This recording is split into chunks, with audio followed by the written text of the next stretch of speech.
Guys পাইপের জলে ছাকনি জাল দিয়ে কতগুলো পুঁটি মাছ ধরে নিলাম দেখো। গাইস আজকে সকালে ঘুম থেকে উঠে ঘেরিতে গিয়ে আঁটল ঝাড়ে গোটা বাগদা মাছ ধরে এনেছি। এখন মাছগুলোকে যেহেতু আমাকে আড়তে নিয়ে যেতে হবে, সাইকেলে মাছের ব্যাগটাকে তুলে রওনা দিলাম আড়তে। গাইস আজকে সাইকেলে যাচ্ছি কারণ ঘুম থেকে উঠতে অনেকটা লেট হয়ে গেছে। তারপর আড়তে এসে মাছটাকে বিক্রি করে দিলাম। গাইস তোমরা দেখতেই পাচ্ছ তো আড়তে একটা লোক নেই, আর একটু দেরি করলে এই ব্যাপারই চলেই যেত। এরপর মাছটা বিক্রি করে চালানটা নিয়ে বাড়ি চলে আসলাম। তারপর বাড়ি এসে সবার প্রথমে পাখিগুলোকে একটু খেতে দিচ্ছি, আর সব পাখিদের খাওয়ানো হয়ে যেতে জামা প্যান্ট পাল্টে এখন আমাকে স্ট্যান্ডটাকে ঠিক করতে হবে। কারণ তোমরা তো জানো কয়দিন আগে ঘেরিতে ভিডিও করতে নিয়ে গিয়েছিলাম, তখন স্ট্যান্ডটা ঘুরতে গিয়ে ভেঙে গিয়েছিল, আর ঠিক করার একদম সময় পাচ্ছিলাম না। তাই ভাবলাম আজকে যেমন তেমন করে স্ট্যান্ডটাকে বেঁধে রেডি করতে হবে, নয়তো ভিডিও করতে খুব সমস্যা হচ্ছে। তো গাইস স্ট্যান্ড আমার পুরোপুরি বাঁধা কমপ্লিট হয়ে গেছে দেখো। তারপর স্ট্যান্ডটাকে ঠিক করে চলে আসলাম নদীর ধারে, আর নদীর ধারে এসে দেখছি নদীর জল অনেকটাই পরিষ্কার। তাই কোদালটা নিয়ে চলে আসলাম আমাদের পাইপটা খুলে দিতে, কারণ কয়দিন ধরে নদীতে কর্পোরেশনে জল ছেড়েছিল, তাই পাইপটা বন্ধ করে দিয়েছিলাম, নয়তো জল ঢুকলে সব মাছ মরে যেত। তারপর পাইপের মুখটা ভালো করে কেটে দিয়ে কোদালটা ধুয়ে বাড়িতে রেখে দিলাম। এখন চলে আসলাম ঘেরিতে মাছ মরেছে নাকি তাই দেখতে। কালকে আমি যখন ব্যাংকে গিয়েছিলাম তখন জোয়ারের সময় মাছের বোট এসেছিল,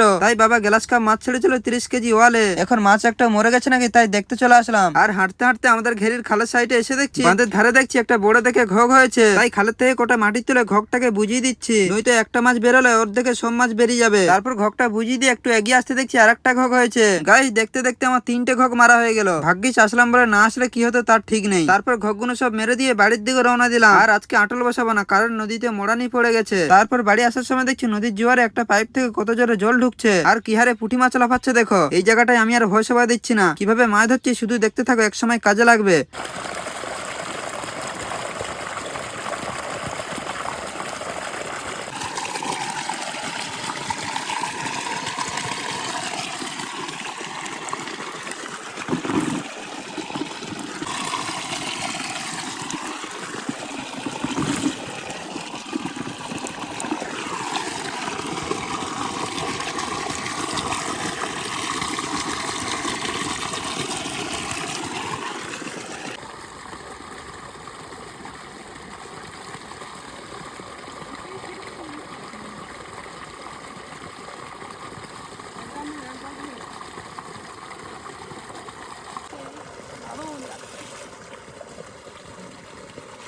দাদা মাছগুলো হেঁটে যাওয়া হচ্ছে।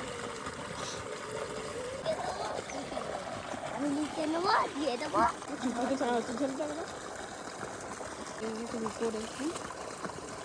তুল।